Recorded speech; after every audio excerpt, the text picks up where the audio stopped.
की तपती रेत, उसके सुनहरे टीले और उसके कड़वे रेगिस्तानी तूफान एक ऐसी जिंदगी का हिस्सा थे जहां इंसान का सबसे बड़ा सहारा सिर्फ और सिर्फ उसका कबीला था।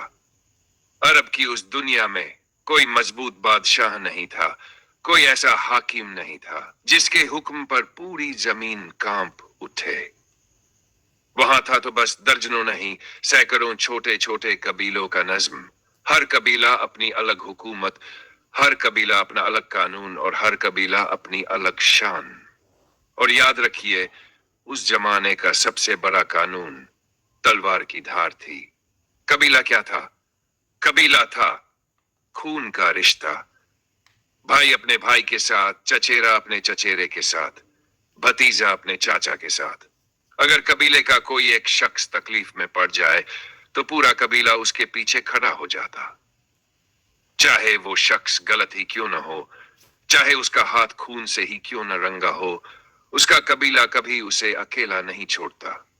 यही थी अरब की असबियत, यानी अंधी वफादारी। सही या गलत, हक या बातिल, सबका फैसला कबीले की दोस्ती और दुश्मनी से होता। अगर कोई आपके कबीले का है तो वो चाहे जालिम ही क्यों न हो, आप उसके साथ खड़े होंगे।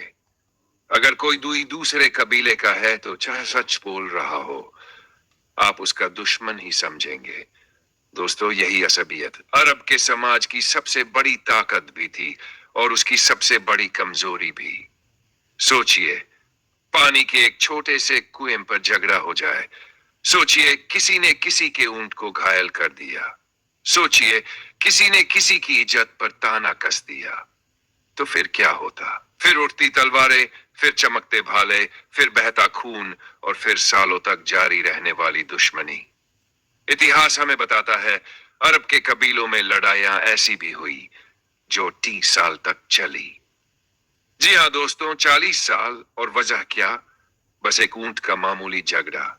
यह था अरब की जिंदगी का नज्म, जहां इंसाफ अदालत में नहीं होता था, जहां इंसाफ किताबों के कानून से नहीं होता था, बल्कि इंसाफ ताकत की तलवार से होता था।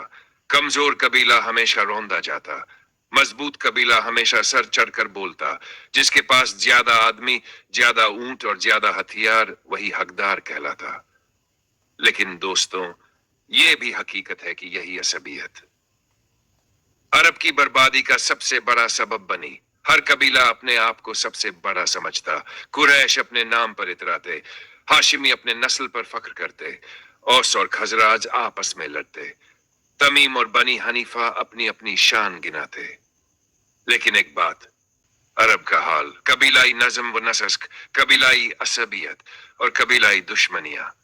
और दोस्तों, यही हालात पुकार रहे थे किसी ऐसे नूर को, किसी ऐसी रोशनी को, किसी ऐसी हिदायत को जो इस बिखरी हुई जमीन को एक मजबूत रूहानी डोर से बांध दे।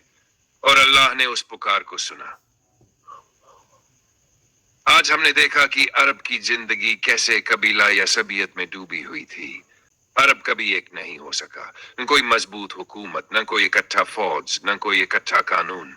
और यही वजह थी कि जब बाहर से कोई ताकत आती तो अरब उसके सामने मिट्टी का घरौंदा बन जाता।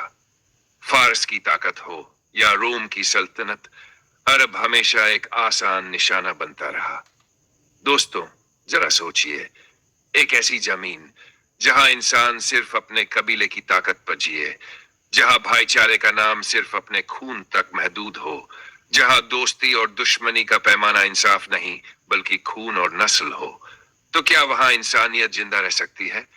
क्या वहां बराबरी कायम हो सकती है? क्या वहां अमन कायम हो सकता है?